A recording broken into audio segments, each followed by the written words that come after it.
രാവിലെ ഇന്ന് എന്തായാലും കുറച്ച് പരിപാടികളൊക്കെ ഉണ്ട്. വേറൊന്നുമല്ല, നമ്മുടെ റൂമൊക്കെ ഒന്ന് വൃത്തിയാക്കാനും ഒക്കെ ഉണ്ടായിരുന്നു. ആദ്യം തന്നെ തറയൊക്കെ നന്നായിട്ടൊന്ന് തുടച്ചു.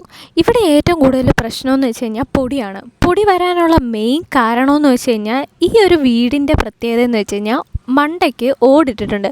അതിൻ്റെ താഴെയാണ് നമ്മൾ ഇൻറ്റീരിയൽ ചെയ്തേക്കുന്നത്. പക്ഷെ മണ്ടയ്ക്കത്തെ ആ ഒരു ഓടും അതിന് യൂസ് ചെയ്തേക്കുന്ന തടിയും ഒക്കെ കൂടി ആയി കഴിഞ്ഞപ്പോൾ നന്നായിട്ട് പൊടി കയറുന്നുണ്ട് കേട്ടോ. അപ്പോൾ അത് തന്നെയാണ് മെയിൻ കാരണം എന്നാണ് ഞാൻ വിശ്വസിക്കുന്നത്. കാരണം എന്താണെന്ന് വെച്ച് കഴിഞ്ഞാൽ പൊടി വരാനുള്ള വേറൊരു കാരണവും ഞാനിവിടെ കാണുന്നില്ല. പൊടിയൊക്കെ തുടയ്ക്കാനുള്ള മെയിൻ കാരണമെന്ന് വെച്ച് കഴിഞ്ഞാൽ നമ്മുടെ പിത്തൂടൻ തന്നെയാണ്. കാരണം അവൻ എപ്പോഴും അവിടെ ഇവിടെയൊക്കെ ചെന്ന് നക്കുകയും അങ്ങനെയൊക്കെ ഓരോ പരിപാടികളൊക്കെ ചെയ്യുന്നുണ്ട്. എന്ത് ചെയ്യാനാ, കൊച്ചു കുട്ടികളല്ലേ, അവരെ നമ്മൾ എല്ലാത്തിനും അങ്ങനെ വിലക്കാൻ പറ്റത്തില്ലല്ലോ. അങ്ങനെ ഞാൻ എന്തായാലും റൂമിലെ കുറേ കാര്യങ്ങളൊക്കെ ഒന്ന് വൃത്തിയാക്കി വെച്ചു. അതിനുശേഷം നമ്മൾ മെയിനായിട്ട് ചെയ്യാൻ പോകുന്നതെന്ന് വെച്ചാൽ ഇനിയിപ്പോൾ ഫുഡും കാര്യങ്ങളൊക്കെ ഉണ്ടാക്കണം. അപ്പോൾ ഫുഡ് ഇന്ന് ഞാൻ എന്നും ഉണ്ടാക്കുന്ന കാര്യം തന്നെയാണ് ഇന്നും ഉണ്ടാക്കുന്നത്. വേറൊന്നുമല്ല, നമ്മുടെ മുട്ട റോസ്റ്റും പിന്നെ ചപ്പാത്തി. ഇതാണ് ഈ വീട്ടിലെ ദേശീയ ഫുഡെന്നാണ് എനിക്ക് തോന്നുന്നത്. കാരണം ഗോതമ്പ് പൊടി ഒരുപാട് ഉണ്ടാവാൻ കാരണമുണ്ട്. കാരണം എന്ന് വെച്ച് കഴിഞ്ഞാൽ റേഷൻ കടയിൽ നിന്ന് നമുക്ക് ഗോതമ്പ് കിട്ടുന്നുണ്ട്. ഇത് നമ്മൾ ഉണക്കി പൊടിച്ചെടുത്തിട്ടാണ് ഇവിടെ നമ്മൾ ചപ്പാത്തി ഉണ്ടാക്കുന്നത്. അതുകൊണ്ട് തന്നെ ഒരുപാട് ഗോതമ്പ് പൊടി ഉള്ളതുകൊണ്ട് നമ്മളെപ്പോഴും ചപ്പാത്തിയാണ്.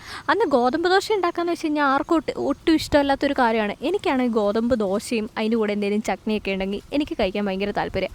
പക്ഷേ ഇവിടെ ആരും കഴിക്കത്തില്ല. അങ്ങനെ എന്തായാലും ഇനി നമുക്ക് മുട്ട റോസ്റ്റ് ഉണ്ടാക്കാം. അപ്പോൾ മുട്ട റോസ്റ്റ് ഉണ്ടാക്കാനായിട്ട് പ്രത്യേകിച്ച് കാര്യമൊന്നുമില്ല. നേരെ നമ്മുടെ ഉള്ളിയും ഒക്കെ ഇട്ട് മൂപ്പിച്ചതിന് ശേഷം അതിനകത്ത് കുറച്ച് ഗരം മസാലയും ചിക്കൻ മസാലയും മല്ലിപ്പൊടി, മുളക് പൊടി, മഞ്ഞൾപ്പൊടി, ഉപ്പ് ഒക്കെ കൂടി ഇട്ട് വഴറ്റിയെടുത്തതിന് ശേഷം അതിനകത്തോട്ട് വെള്ളം ഒഴിച്ചിട്ട് വെള്ളം തിളച്ച് വരുമ്പോഴത്തേന് നമ്മൾ മുട്ട പുഴുങ്ങിയത് അതിലേക്ക് ഇട്ട് കൊടുക്കുക. അത്രേ ഉള്ളൂ എൻ്റെ മുട്ടക്കറിയുടെ റെസിപ്പി. എനിക്ക് വലുതായിട്ട് അങ്ങനെ ഭയങ്കരമായിട്ട് മസാലാസും കാര്യങ്ങളൊന്നും ഇഷ്ടമല്ല. അപ്പം ഞാൻ ഇത്രയും വെച്ചിട്ടാണ് ഇടുന്നത്. പിന്നെ ഞാൻ തക്കാളി ഇടും കേട്ടോ. പിന്നെ ചിലരൊക്കെ നന്നായിട്ട് അതിലേക്ക് ഉരുളക്കിഴങ്ങ് ഇടാറുണ്ട്.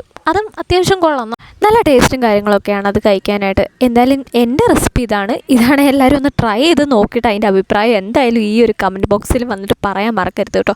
അഥവാ കൊള്ളത്തില്ലെങ്കിലും നിങ്ങൾക്ക് വന്ന് പറയാം കേട്ടോ. പിന്നെ എന്തെങ്കിലുമൊക്കെ സജഷൻസോ കാര്യങ്ങളോ ഒക്കെ ഉണ്ടെങ്കിൽ നമ്മുടെ ഈ ഒരു കമൻറ്റ് ബോക്സിൽ നിങ്ങൾ പറയാൻ മറക്കരുത്. കാരണം ഞാൻ ഈ വ്ളോഗും കാര്യങ്ങളൊക്കെ ചെയ്യാൻ തുടങ്ങിയിട്ട് വളരെ വളരെ കുറച്ചാണ്. കാരണം എൻ്റെ ലോങ് വീഡിയോസ് എടുത്ത് നോക്കിയാൽ തന്നെ നിങ്ങൾക്കറിയാം, ആകെപ്പാടെ 10 താഴെ വീഡിയോസ് എൻ്റെ ചാനലിൽ കാണാൻ പറ്റത്തുള്ളൂ. അപ്പോൾ ഞാൻ ഫുഡ് ഉണ്ടാക്കുന്നതിൻ്റെ ഇടയ്ക്ക് നമ്മുടെ രാഹുലേട്ടൻ വന്നിട്ട് എന്നെ ഇറിറ്റേറ്റ് ചെയ്യുന്നുണ്ട്. ഓരോന്നൊക്കെ പറഞ്ഞ് എന്നെ കളിയാക്കി എടുക്കുകയൊക്കെ ചെയ്യും.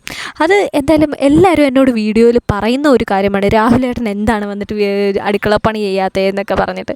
പക്ഷേ ചെയ്യാറുണ്ട്. പിന്നെ ഞാൻ തന്നെ ഏറ്റെടുത്ത് ചെയ്യലാണ്. പുള്ളി എന്തെങ്കിലും വീഡിയോ എഡിറ്റിങ്ങോ അങ്ങനെ കാര്യങ്ങളോ ഒക്കെ ആയിട്ട് പോകുമ്പോഴത്തേനും ഞാനായിരിക്കും ചിലപ്പോൾ മുൻകൈ എടുത്തിട്ട് ഞാൻ എല്ലാ കാര്യവും ചെയ്യുന്നത്. അതുകൊണ്ടാണ് കേട്ടോ.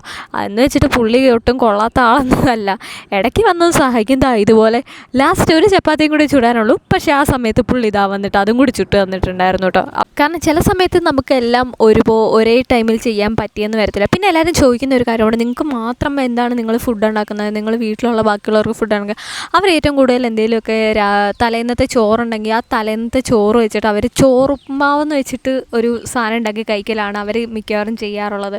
കാരണം അധികം അമ്മയ്ക്കായാലും പ്രഷറും കാര്യങ്ങളും ഒക്കെ ഉണ്ട്. അതുകൊണ്ട് അവർ ആ ഒരു ഫുഡൊക്കെയാണ് കഴിക്കുന്നത്. അപ്പം ഞങ്ങളുടെ രീതിക്ക് ഞങ്ങൾക്ക് കുറച്ച് രാജകീയമായ രീതിയിൽ ഫുഡ് വേണ്ടതുകൊണ്ട് ഞങ്ങൾ അന്നേരം ഉണ്ടാക്കി കഴിക്കുന്നതാണ്. അതാണ് മിക്കവാറും വീഡിയോയിൽ നിങ്ങൾ കാണാറുള്ളത്. പിന്നെ ഉച്ചക്കത്തേക്കൊക്കെ ഉണ്ടാക്കുമ്പോൾ നമ്മളെന്തായാലും അവർക്കും കൂടി ഉള്ളത് ഉണ്ടാക്കുന്നത്. അപ്പോൾ നമ്മുടെ ഇന്നത്തെ ഫുഡിങ്ങും കാര്യങ്ങളൊക്കെ കഴിഞ്ഞ് ഇനി നമുക്ക് ഉച്ചക്കത്തേക്ക് കുറച്ച് ചക്ക ഇരിപ്പുണ്ട്. അപ്പോൾ ചക്ക എരിശ്ശേരി എന്നാണ് ഇവിടെ പറയുന്നത്. അപ്പോൾ നിങ്ങളുടെ നാട്ടിൽ എന്താ പറയുന്നത്? ഞങ്ങളുടെ നാട്ടിലൊക്കെ ആലപ്പുഴയിൽ ചക്ക വേവിച്ചത് അല്ലെങ്കിൽ ചക്കപ്പുഴുക്ക് എന്നൊക്കെയാണ് പറയുന്നത്. അപ്പോൾ നിങ്ങളുടെ നാട്ടിൽ അതിനെന്താ പറയാമെന്ന് പറയണം. അപ്പോൾ തൊടിയുന്നതാ നമുക്ക് തേങ്ങ ഇട്ടിട്ടുണ്ട്. ഇപ്പോൾ രാഹുലേട്ടൻ പറയായിരുന്നു ഇവിടെ തൊടിയിലൊക്കെ നടന്നു നോക്കിയാൽ തന്നെ നമുക്ക് തേങ്ങ കിട്ടി, കടയിൽ പോയി വാങ്ങിക്കഴിഞ്ഞാൽ നാണക്കേടാന്നിങ്ങനെ പറയുമായിരുന്നു. കാരണം സ്വാഭാവികമായിട്ട് ഇവിടെ ഏറ്റവും കൂടുതൽ തെങ്ങുള്ള ഒരു നാടാണ്.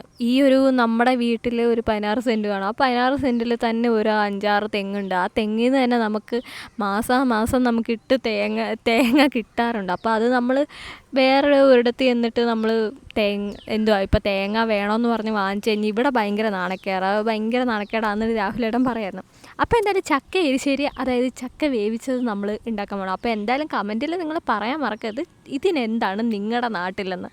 അപ്പോൾ ഞാൻ കുറച്ച് ഉപ്പും മഞ്ഞൾപ്പൊടി ഇട്ടതിന് ശേഷം അതിനകത്ത് വെള്ളം ഒഴിച്ച് കൊടുത്തിട്ട് നമ്മുടെ ചക്ക ഒന്ന് വേവിക്കാനായിട്ട് വെക്കുകയാണ് കേട്ടോ. ആ സമയം കൊണ്ട് നമുക്ക് അതിനകത്തുള്ള അരപ്പും കൂടി റെഡിയാക്കി കഴിഞ്ഞാൽ നമ്മുടെ ഇന്നത്തെ പരിപാടി മെയിനായിട്ടും കഴിഞ്ഞ് വരും. പക്ഷേ ഇവിടുത്തെ പക്ഷേ ഈ ഒരു ചക്കയ്ക്ക് നല്ല മധുരം ഉണ്ടായിരുന്നു കേട്ടോ. സത്യം പറഞ്ഞാൽ ഉണ്ടാക്കി കഴിഞ്ഞ് എല്ലാം കഴിഞ്ഞപ്പം നമ്മൾ രാഹുലേട്ടന് ഞാൻ ചോറ് കൊടുത്തപ്പോൾ പുള്ളി എന്നോട് പറഞ്ഞതെന്ന് വെച്ച് കഴിഞ്ഞാൽ ചക്കരച്ചോറ് കഴിക്കുന്നതിൻ്റെ കൂട്ടുണ്ടെന്ന്. കാരണം വെച്ചാൽ അത്രയ്ക്കും വരും, കണ്ടു കഴിഞ്ഞാൽ പച്ചയാണ്, പക്ഷേ നല്ല കട്ടിയൊക്കെ ഉണ്ട്.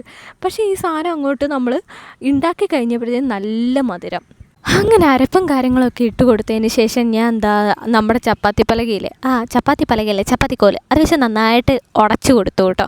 അപ്പോൾ ഇന്നത്തെ നമ്മുടെ ഫുഡിൻ്റെ കാര്യം ഇത്രയൊക്കെ ഉള്ളായിരുന്നു. അപ്പോൾ പിന്നെ 4 മണിയായപ്പോൾ ഞങ്ങൾ ചായ കുടിക്കാമെന്ന് കരുതി. അപ്പോൾ നല്ല ഇഞ്ചി ചായയൊക്കെ ഉണ്ടാക്കി കൊടുത്തിട്ട് നമ്മൾ നേരെ നമ്മുടെ പാടത്തിനടുത്തുള്ള സൈഡിൽ ഇരിക്കാനായിട്ട് കുറച്ച് കല്ലിട്ടിട്ടുണ്ട്.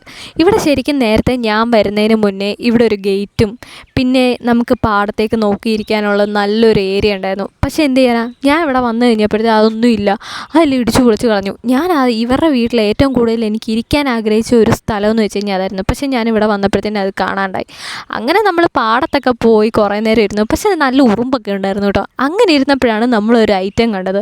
നമ്മുടെ നാട്ടിൽ അപ്പൂപ്പൻ താടി എന്ന് പറയും. നിങ്ങളുടെ നാട്ടിൽ സത്യം പറഞ്ഞാൽ അപ്പൂപ്പൻ താടി എന്നാണോ പറയുന്നത്, അത് വേറെ വല്ലതാണോ പറയുന്നത്? വേറെ എന്തെങ്കിലും ഉണ്ടെങ്കിൽ ഒന്ന് പറയണേ കേട്ടോ. നമ്മുടെ പാടത്തൊക്കെ ഇതുപോലെ ഒരുപാട് മയിലൊക്കെ വന്നിരിക്കാറുണ്ട് കേട്ടോ വൈകുന്നേര സമയങ്ങളിൽ. അപ്പോൾ എന്തായാലും എൻ്റെ ഇന്നത്തെ വീഡിയോ ഇത്രയേ ഉള്ളൂ. ചാനൽ പുതിയതായിട്ട് കാണുന്നവരാണെങ്കിൽ സബ്സ്ക്രൈബ് ചെയ്യാൻ മറക്കരുത്. ഇഷ്ടപ്പെട്ടാൽ മാത്രം സബ്സ്ക്രൈബ് ചെയ്താൽ മതി. Okay, bye.